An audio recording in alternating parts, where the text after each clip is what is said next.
Welcome to the Model Predictive Control workshop. In this workshop, we'll have the opportunity to look at how model predictive control can be added to an existing strategy. In this example, we'll be using PID override control. In step 1 of the exercise, we'll be putting the AO into auto and making a step change look at the process response.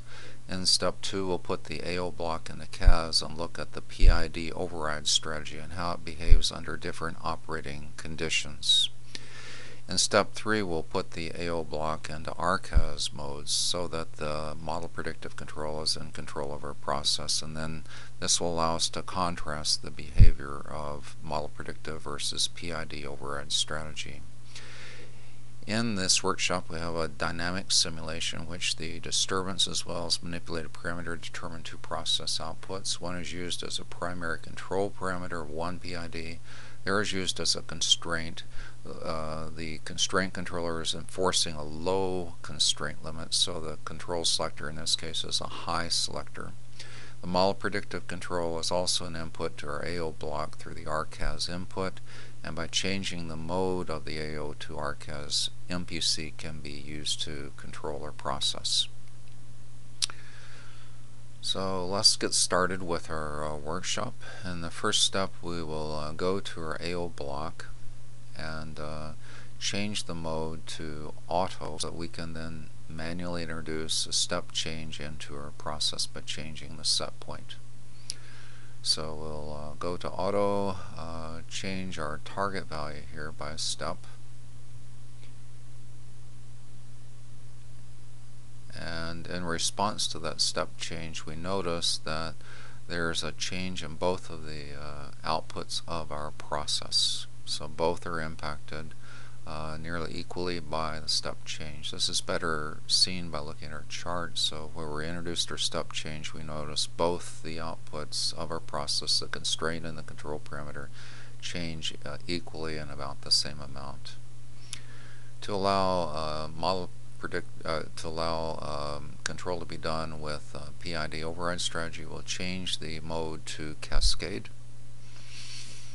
And as we notice here, the PV is above set point. Set point wasn't tracking PV. So when we go to control, then the main controller brings our process towards the set point of 60. Since the constraint parameter is above the low constraint limit, then the output of our main controller is selected and is used to adjust the process. Through this adjustment, then we see we're able to achieve our set point.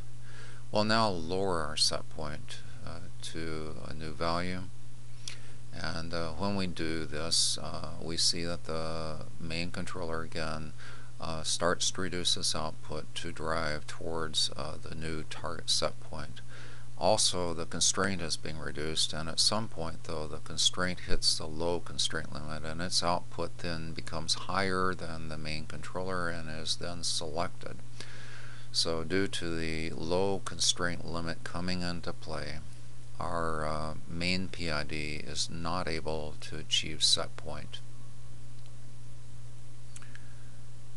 As we can see here, there is a steady state offset.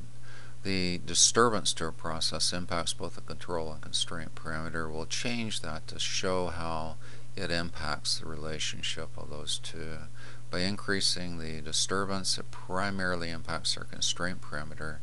Since the constraint parameter is now above the low limit constraint, its output is now lower, and therefore the main controller can reduce its output and achieve a target. And so due to the fact that we have the constraint above there, then the main controller is able to achieve its target. To test this same process under these conditions with model predictive, we can change the mode to RCAS mode of our AO block. We'll change our disturbance back to 0 so that we have the same condition that we started with in terms of examining the PID override control.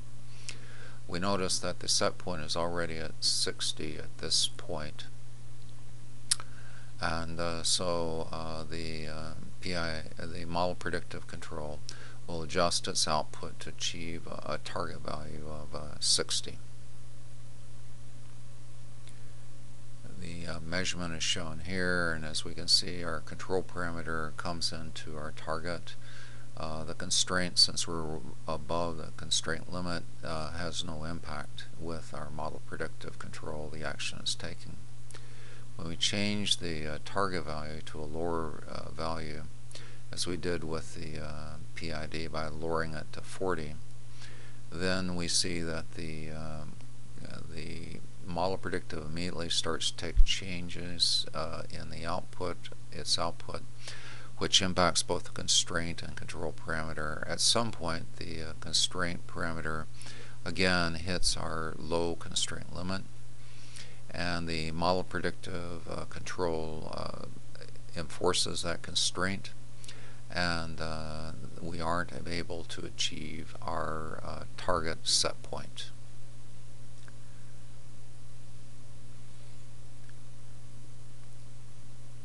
We can now introduce a similar disturbance change that we had with the PID override strategy, so we'll increase the disturbance to 15.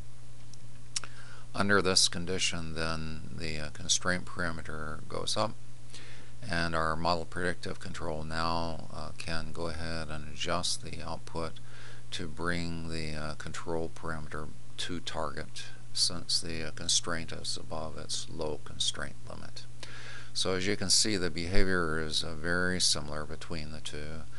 This is illustrated by comparing the responses for the adding the disturbance for both the PID as well as the MC control. As we can see, where the disturbance was introduced, then we are able to achieve target. When we take away the disturbance, in this case it goes down to 0, then we see that we hit the low constraint, and therefore we're no longer able to achieve our target, as we saw with the override control strategy using PID. We hope this exercise has been helpful to you in seeing how model predictive control can be layered on an existing control strategy, and how similar dynamic behavior is provided by model predictive as would be, in this case, provided by an override control strategy. We hope you'll use this exercise to further explore the use of model predictive